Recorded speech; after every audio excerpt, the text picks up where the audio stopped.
This is our service to lateral connector. So you have your main line tracer wire, could be similar to this, and you have your service. So there's two holes on this connector.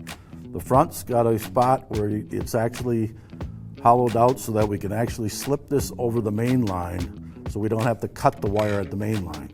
What happens in installation is if you try to cut the wire, and normally the services, they fill in as they backfill as they go, people try to cut the wire, and what the wire will do is it'll shrink. If the wire shrinks, there's no way to get those wires back together so that we can make the splice. So what you want to do is you take a wire cutter at 12 gauge or whatever gauge wire you have and twist it 360 degrees. What happens is the jacket will stretch out just enough so that we can get contact with that copper on the wire. So this is your mainline connector. It will slip over. Make sure that that's over the screw. Tighten this screw back down. Normally you want 34 foot-pounds of pressure on this screw, but I tell folks in the field, once you feel contact, you just want to give it a quarter turn, and that'll be good. So the connector in the end looks like this. So this would be my main line wire.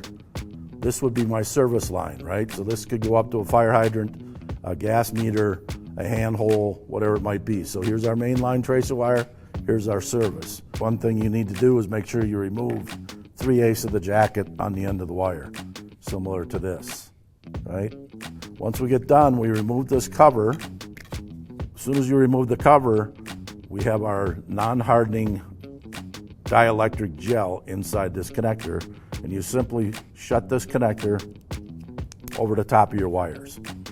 So now we're totally enclosed and we keep the corrosion out of there.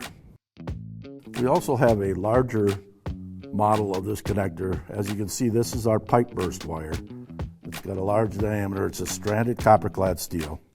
If you loosen up the back screw on the main line again, we have to make sure we open that up so it can make contact. This wire will just slip in the connector.